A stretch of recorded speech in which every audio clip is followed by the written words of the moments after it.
Remind me for solos, we have Mabel and April. And Giovanni was supposed to do it today, but his dad decided they should go to Barcelona instead, and Catherine's sick.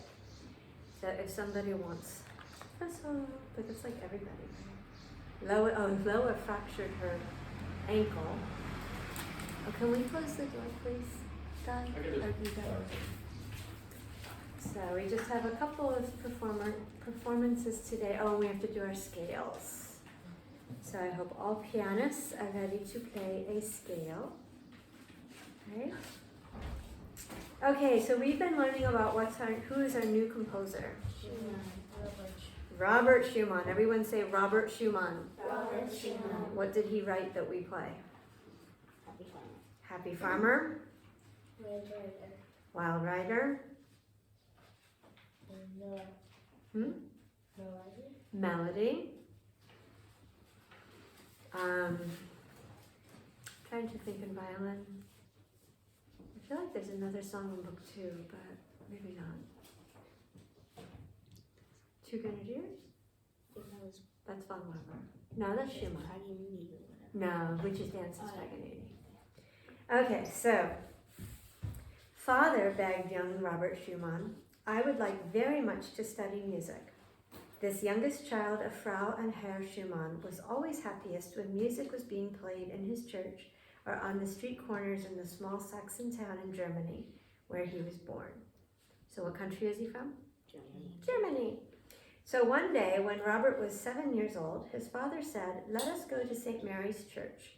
The organist there has agreed to have you as his student. So how old was he?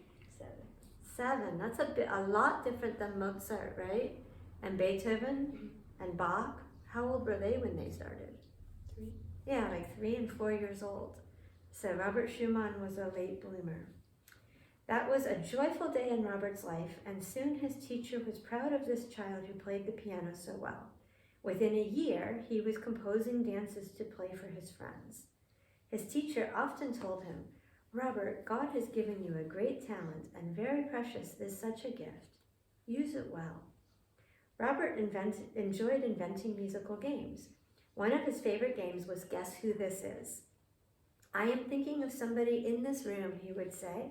Now I will go to the piano and improvise some music that describes the person I am thinking of. That's kind of funny. What if you had to make up a song that made it sound like Surya? Crazy? Spoken like a true sister. Right? Like what kind of song would you write if you were writing to Wild Rider fits with him. The Wild Rider for Surya? Nobody in this classroom believes you because he always is so quiet and well-mannered here. Edgy is Wild Rider? Yeah. What are you, Kira?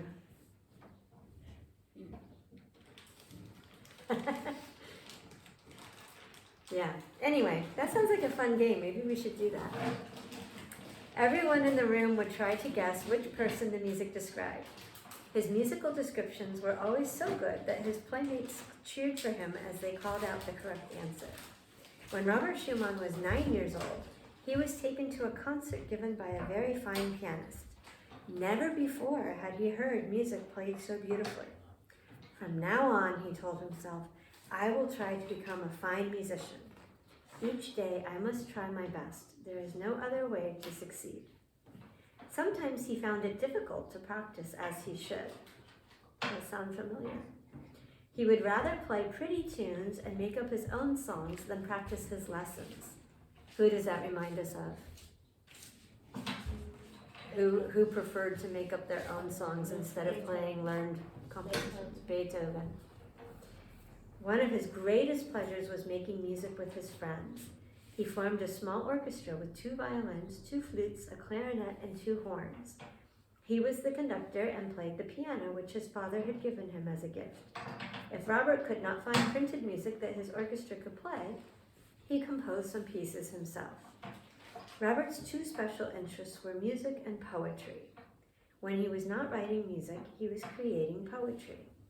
His father encouraged him in his work. It was a sad loss for 15-year-old Robert then when his father died.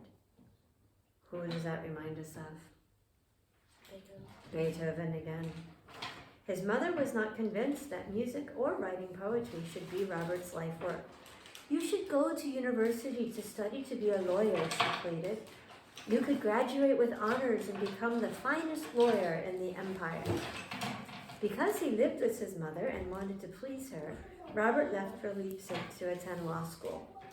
His heart was not in it, though, and he spent little time studying. Most of the time he was playing piano and making music with his friends. He wrote to his mother, "I have no taste for law. My studies are dry and irksome, but I have resolved to become a lawyer. When a man determines to succeed, he indeed can do all things." At the time Robert Schumann was attending the university, he was also taking piano lessons with a very fine teacher, Frederick Wieck. Do you remember that from last week? We saw the picture of Frederick Wieck. Schumann made rapid progress with this teacher and found it more and more difficult to study his law books.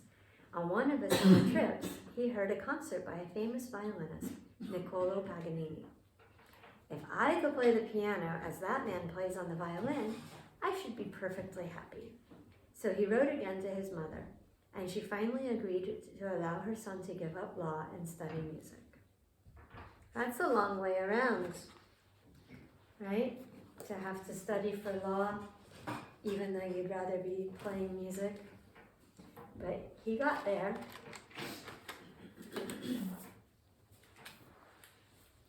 And these pieces that we're listening to are from the same collection as last week because it has 100 songs in it. And it's the one that, it's the collection that our songs are from, The Happy Farmer and The Melody. But this one is called, another thing about Schumann is that, like he was trying to describe his friends when he was writing music, he was always trying to describe something in his music. He wrote very little music that was just like a sonatina. His pieces were always descriptive. So here we have Humming Song.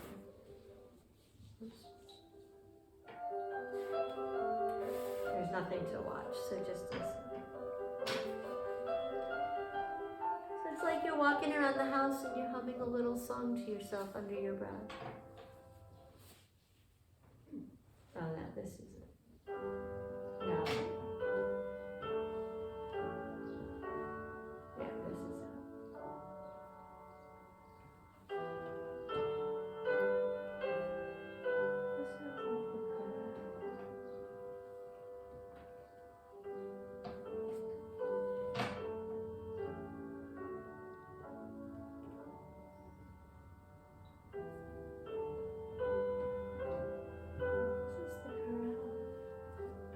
This is off. There we go. This is Humming Song.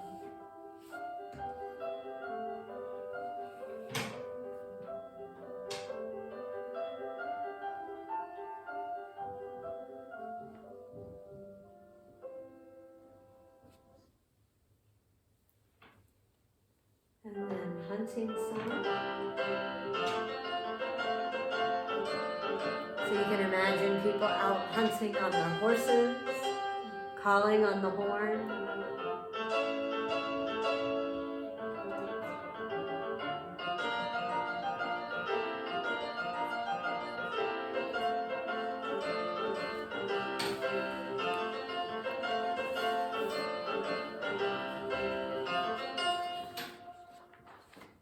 And one more. So they're all super short, right? Oh, we know that one. The Wild Rider from Book 3.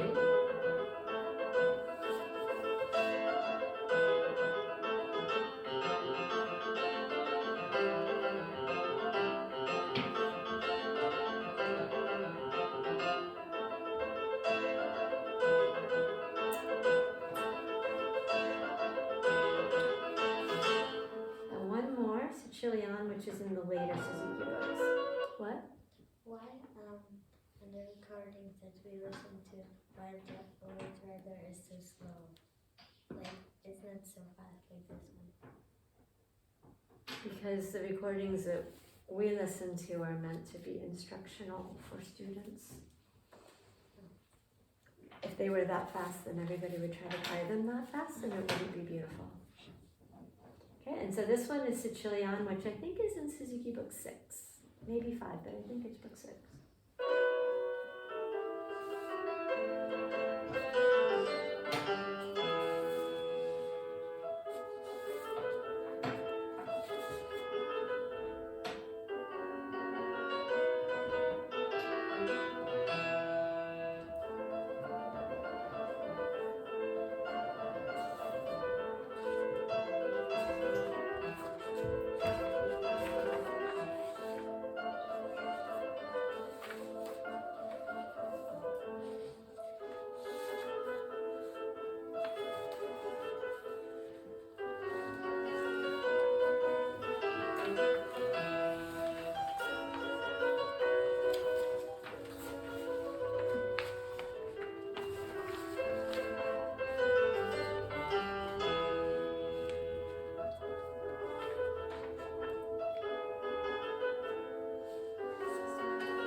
So Sicilian is a dance.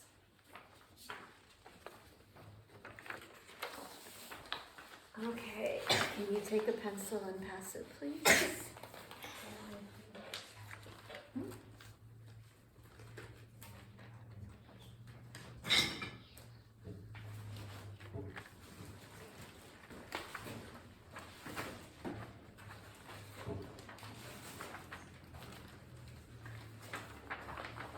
Can you take a book and pass it, please?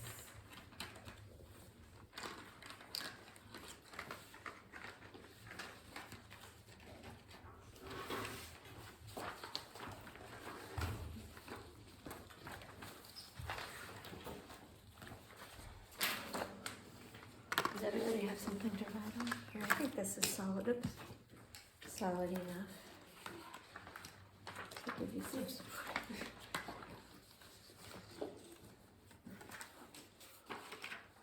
Is that gonna work? Yeah. Does it feel like it's gonna work? Okay.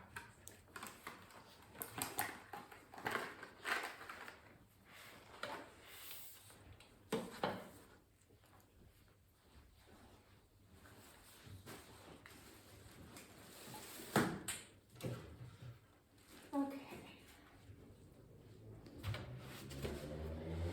You know what we haven't done in a really long time? Melodic dictation, where you write down the notes that you hear. So I'm going to help you get started. Go to a new staff and draw your treble clef at the beginning of the line.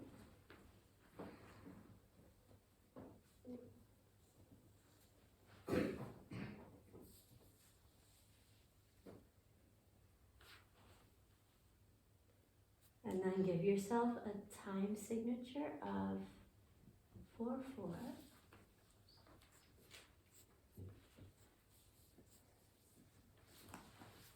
And our first note is going to be middle C.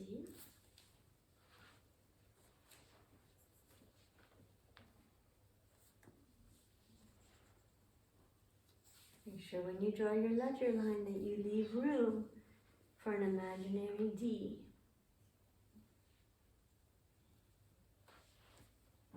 Kira, can you hand me that eraser? Okay, so to make it easier, we're going to only use tas, quarter notes, crotchets. Okay? So we're not going to do any changing rhythms. So what you're going to do is you're going to listen for whether the notes are going up or down. They will all be steps. No skips, no tricks. So here's your C.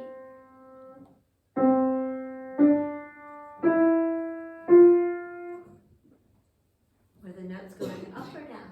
Up. Up. So after C, You draw the next note D, and the next note E, and the next note F. Make sure your stems are on the side.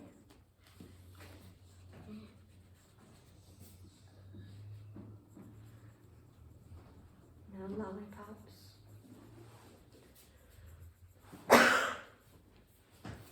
And then what do we need? Measure line. A measure line, because we have 4 beats, right? 1, 2, 3, 4.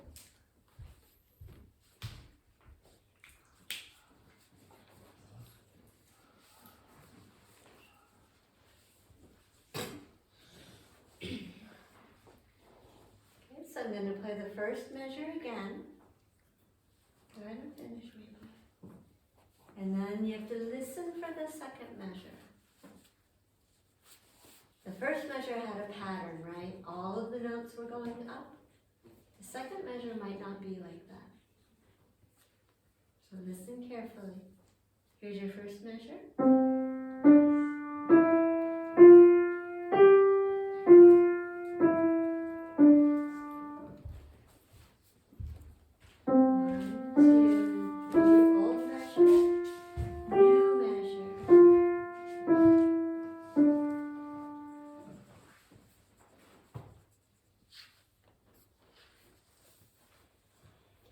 So somebody tell me the first note and the new measure, was it higher or lower than the last note? Higher. 1 note higher. And then Surya, what happened after that? Did we keep going higher or did we go lower? Went lower. We went lower.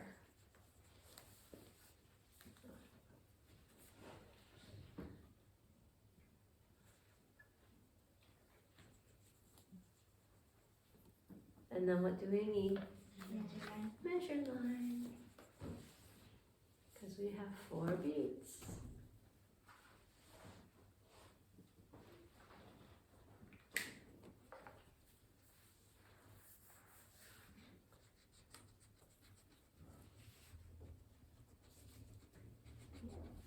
Just make sure you keep going lower. So make sure it's in the new space.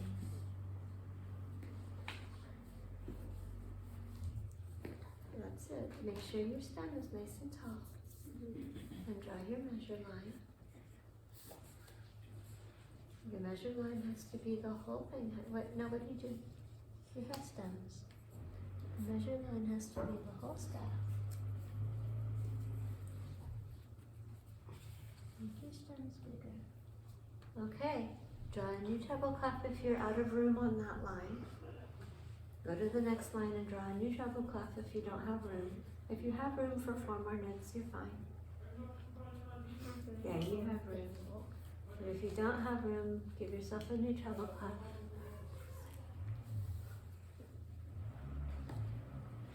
Okay, so here's your first measure. The third measure is very different. So here's your first measure. Second measure.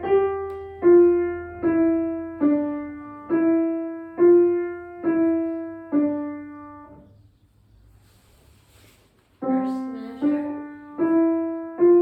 Second measure. New measure.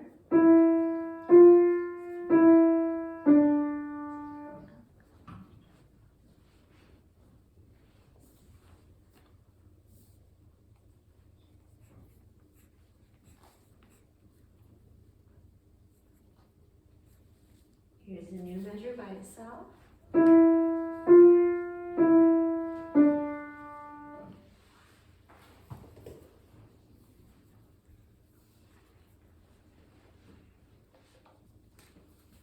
So is the first note of the new measure higher or lower than the last note? Higher. Higher. Then what? Up or down? Up. Up. Then what? Down. Then what? Down.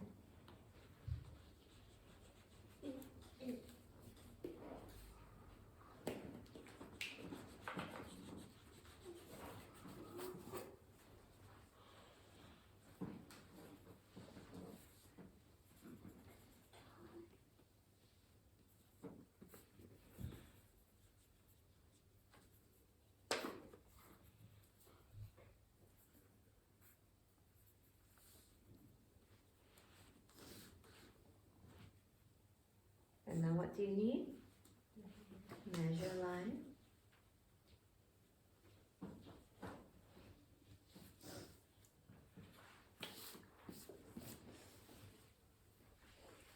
The last measure has a repeated note as well as steps.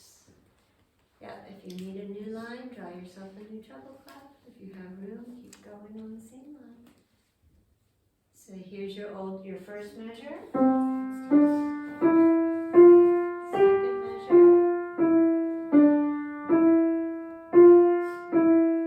Last measure.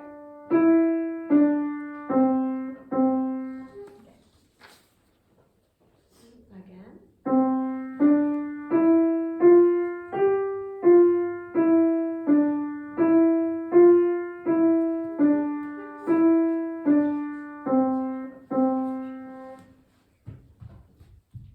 Here's a new measure by itself.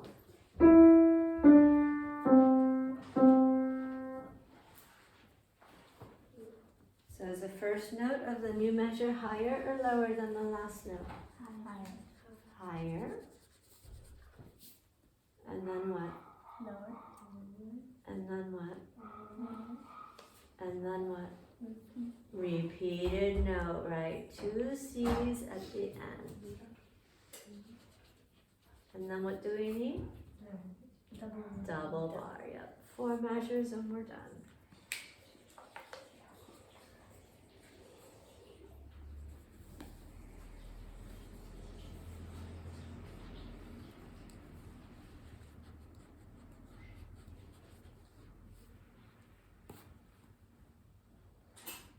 So Andrea, what key are you in? C. We're in the key of C. And if you didn't remember the key signature, which is 0 sharps and 0 flats, so it doesn't look like we even have a key signature. What are other clues that we're in the key of C? That we start on C and end on C. That we start on C and we end on C, especially that we end on C. To start, we could start on any note in a C chord. So we could start on a C or an E or a G. But to end, we're more likely to use our tonic. Everybody say tonic. Tonic. So tonic is our key note. If we're in the key of C, tonic is C.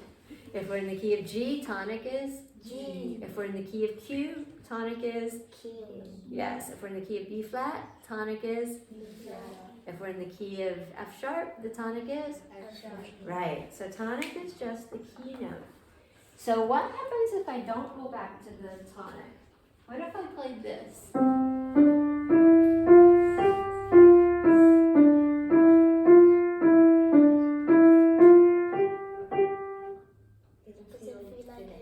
Yeah, that's not the end of the song. It's asking a question. It's the first phrase, and it needs some sort of an answer.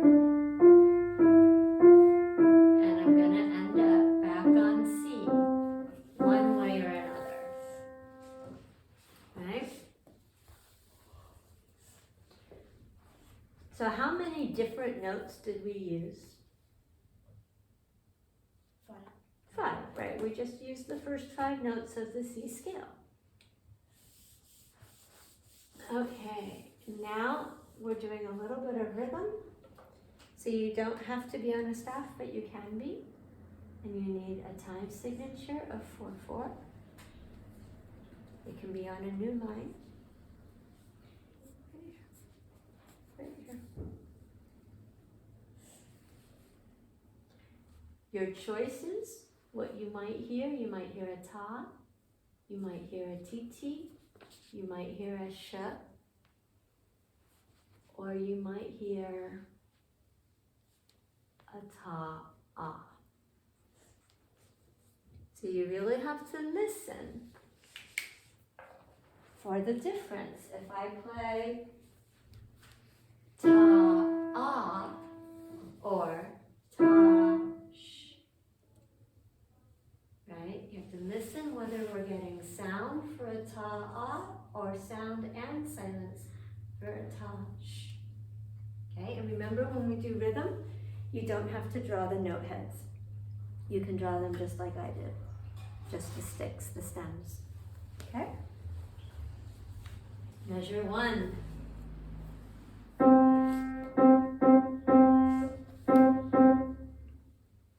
Say it in your head with tas and titis.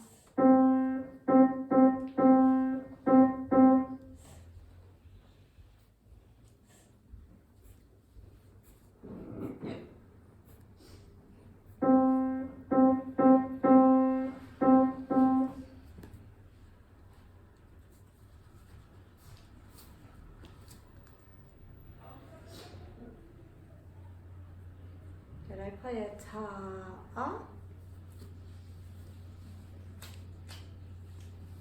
Remember, you don't need the note heads, maybe. So everybody tell me in tas and titis. Ready? You go. Ta, ti, ti, ta, ti, ti. Right, so you just write ta, ti, ti, ta, ti, ti with the measure line.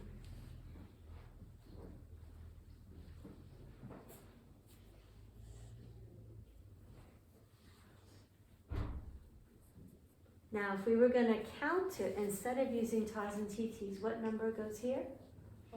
1, and then, Sonia? What number goes here? 2. And then what? What? And. Then what number goes here, April? 3. And then Mabel, what number goes here?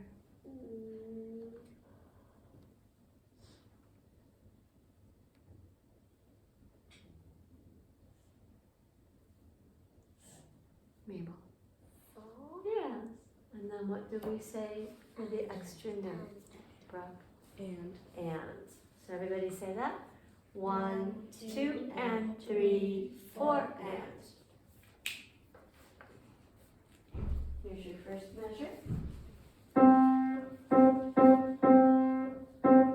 Here's your new measure.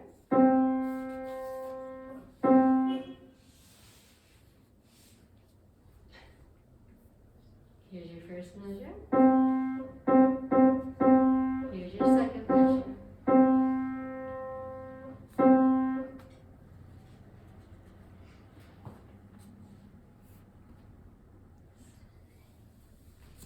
What was the first note in the new measure? A ta, so that you do have to draw the note head for. And then what happened? Ta. And then what happened? Shh. And then we need a double bar line because that's it for today.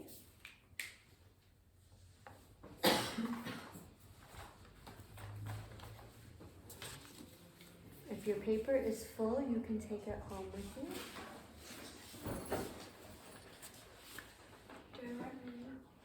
you. If you're turning it back in, make sure your name is on it so I can give it back to you next time. Brock, can you collect the pencils? April, can you collect the books? And hand me your papers if you're not taking it home. Yours is full, so you can take yours home.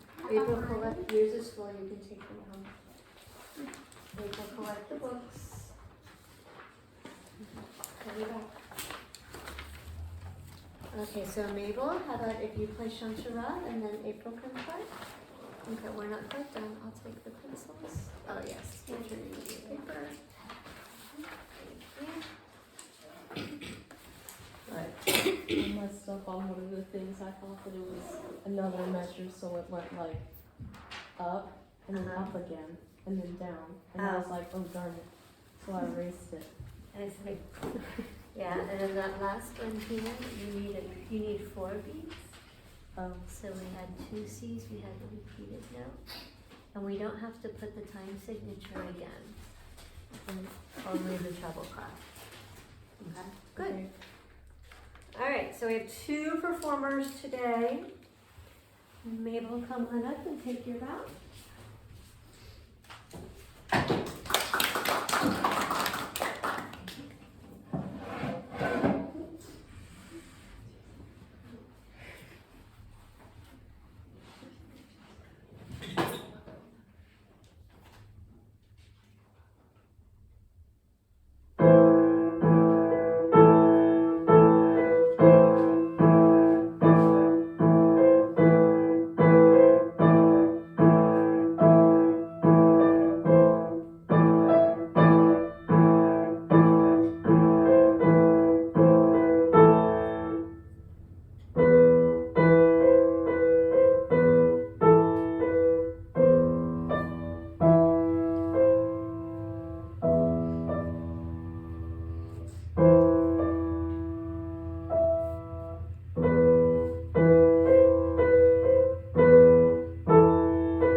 What would you like to play? Language. Okay, come on up and take a bow.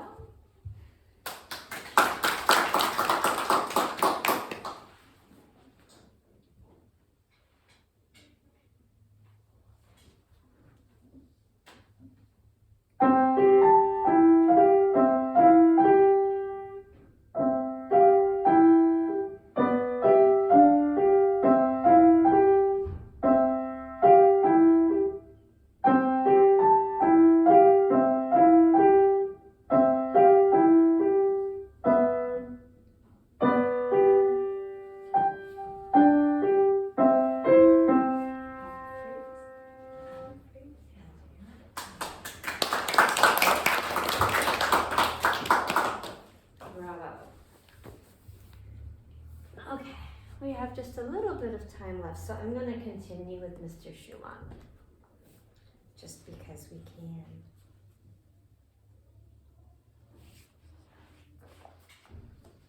Okay, so when we left off, he was in university and he just gave up his law studies. Robert took up piano studies again with Frederick Wieg, or Wieg probably, and with another teacher he studied harmony and counterpoint. He wanted so much to excel that he practiced even more than his teacher thought he should. Anybody in here want to do that? Do I have any volunteers to practice more than I think you should? No? No volunteers for that? I don't understand. And then Robert did something that was to change the course of his life. Anybody remember what he did? We talked about it last week. As he practiced, he noticed that the third finger of his right hand seems, it's actually fourth finger, of his right hand seemed weaker than the other fingers. To make it stronger, he fastened it in a strange position and kept it that way for hours at a time. Eventually, instead of his finger becoming stronger, it became crippled, so he couldn't use it anymore. Of course, Schumann was discouraged, and he knew he could never become a master pianist. He did not, however, give up his dreams to be a musician. If I cannot perform music, he said, then I will compose music. From then on, Schumann concentrated on composing. Something else happened at this time to affect Schumann's life. His teacher, Professor Wieg, had a lovely young daughter, Clara, who was often at home when Robert went to the house for his lessons. Clara was an exceptionally talented pianist. She was only 12 years old at the time, but she already had appeared many times in public concerts. Clara and Robert became close friends. When he was 22 years old and she was 13, Clara gave a concert and included on the program a piece that Robert had composed for her. Robert and Clara spent more and more time together and grew to love one another. Clara's father, however, did not want Robert and Clara to marry. You must not see Robert anymore, ordered Professor Wieg. He will ruin your career as a concert pianist. But the years passed and finally love won out. Clara and Robert, now both distinguished musicians, were united in a marriage of lasting happiness. He was 30 and she was 21. Some of Robert Schumann's finest music was written for Clara and dedicated to her. And she was a performer and a composer in her own right. You can go on YouTube and listen to music by Clara Wieg. She wrote under her own name and Clara Schumann.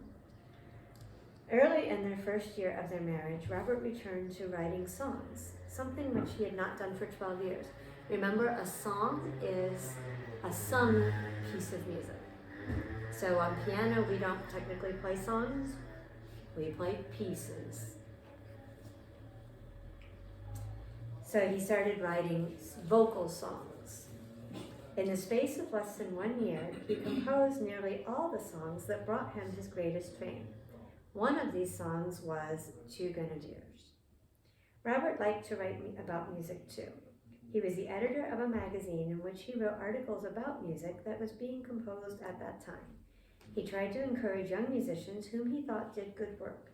Once he wrote a kind article about Mendelssohn. who said, "I am quite delighted. Such praise from a pure heart. 10,000 thanks to the man who wrote this." When Schumann first met Johannes Brahms, he exclaimed, "Hats off, gentlemen, a genius." He wrote articles in his magazine encouraging Brahms's compositions. Clara and Robert often left their cozy little home in Leipzig to give concerts all over Europe. Clara was fond of playing her husband's music.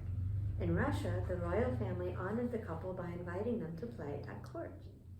Robert continued to work hard. Besides the songs, he wrote symphonies and chamber music and many pieces for piano.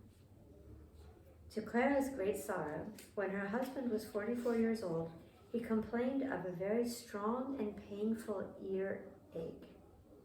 His illness required him to be sent to the hospital for his care, where he stayed 2.5 years and died. After Robert died, Clara took her 8 children to Berlin and then to Wiesbaden,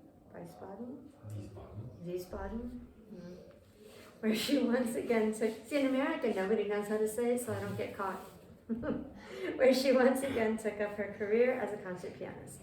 In memory of her husband, she composed some piano pieces using melodies from Robert's own compositions. In this way, she helped to keep alive the memory of her husband, Robert Schumann. So not nearly as dramatic a life as Beethoven or Mozart or even Bach, right? Except for that little drama about law school. He had a pretty straight path. How many children? 8. How many children did Bach have? 60 or something. 20. What?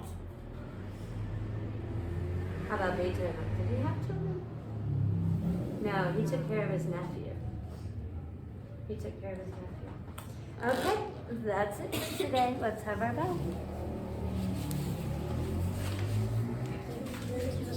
Thank you for learning. Well done.